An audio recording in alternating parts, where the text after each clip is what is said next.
तर 2023 मधील खरीप हंगामातील पीक विमा योजनेची रक्कम 3 दिवसात जमा होणार आहे। राज्य सरकारकडून 1927 कोटी रुपये मंजूर करण्यात आले।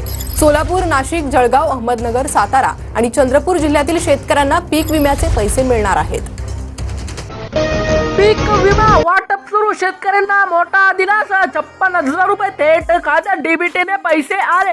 12 जानेवारी रोजी सर्व शेतकऱ्यांना आनंदाची व एक दिलासादायक बातमी आपल्या समोर आली आहे।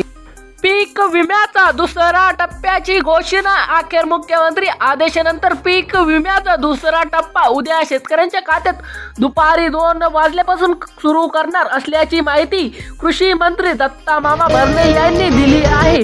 पीक विमा आतुरतेने वाट पाहणाऱ्या शेतकऱ्यांना हा मोठा दिलासा आहे।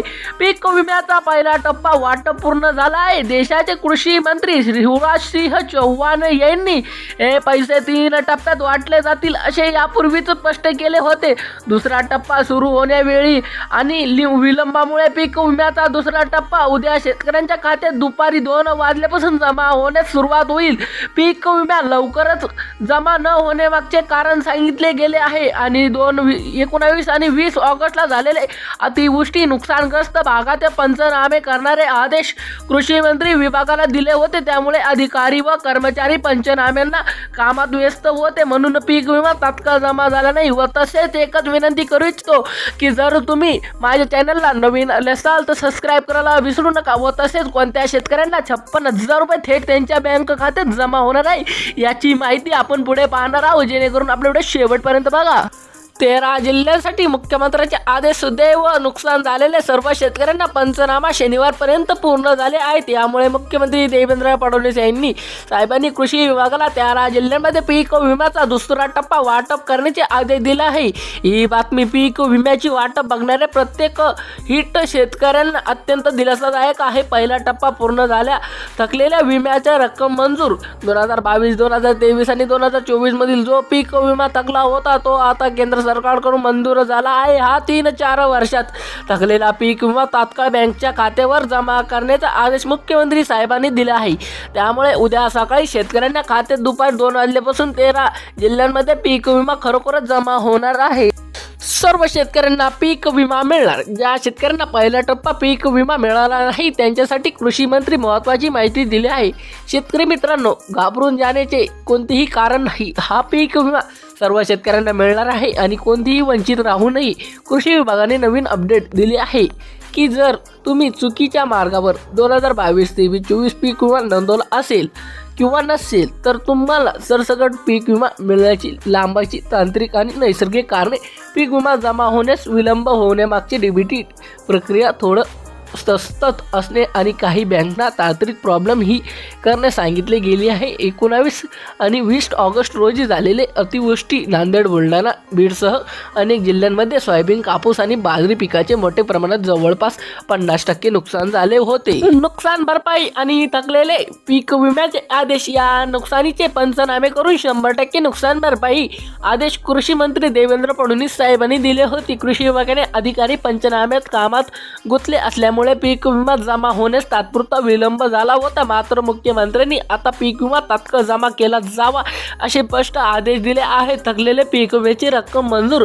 2022-2023 मधील जो पीक विमा भरलेला होता आता केंद्र सरकारकडून मंजूर झालेला आहे। हा 3-4 वर्षाचा थकलेला पीक विमा तात्काळ बँकच्या खात्यावर जमा करण्याचा आदेश मुख्यमंत्री साहेबांनी दिला आहे। त्यामुळे उद्या शेतकऱ्यांना खात्यात दुपारी 2 वाजल्यापासून 13 जिल्ह्यांमध्ये पीक विमा खरोखरच जमा होणार आहे।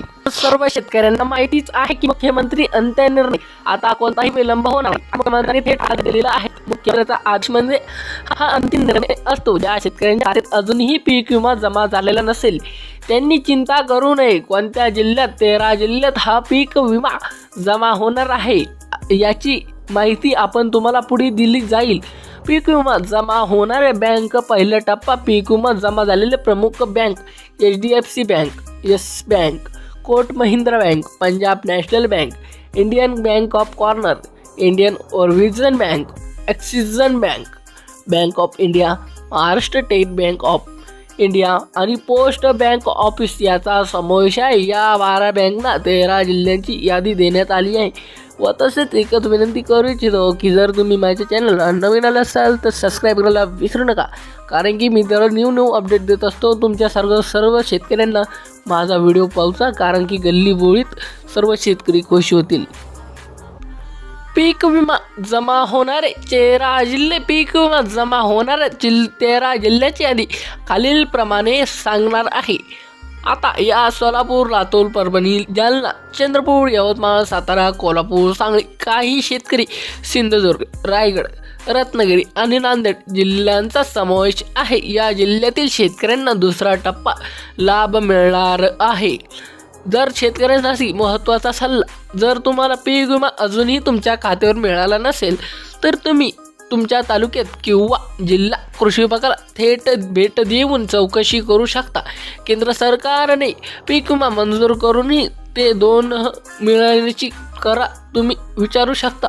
उद्या शेतकऱ्यांना खात्यात दुपारी 2 वाजल्यापासून सरसकट पीक विमा जमा होणार आहे व तसेच कोणत्या शेतकऱ्यांना 56,000 रुपये मिळणार आहे याची माहिती जाणून घेण्याकरिता आपल्या चॅनलला सबस्क्राईब करून ठेवा व तसेच आपल्या चॅनलला प्रत्येक शेतकरी गोरगरिबाकडे पाहता. चला तर माहिती जाणून घेऊया कोणत्या शेतकऱ्याला नेमकी 56,000 रुपये भेटणार आहे. अशा सर्व शेतकऱ्यांना नाही मिळणार तर तुरळक सर्व शेतकरी आहे जे सामान्य गरीब आहे, ज्यांना वावर नाही, काही नाही व पण मग ते बी शेतकरी आहे, म्हणजे कसं की 1 एकरपेक्षा कमी आहे किंवा 1 एकर आहे, त्यांना 56,000 ते 60,000 रुपयेपर्यंत पीक विमा मिळणार आहे. असं फक्त शेतकऱ्याला दाखवायचे आहे, जेणेकरून तुम्हाला व शेतकऱ्याला बी फायदा होईल व जे अतिवृष्टीमध्ये वाहून गेले आहे त्यांना बी फायदा होईल व प्रत्येक शेतकऱ्याला हा व्हिडिओ पाठवा. धन्यवाद.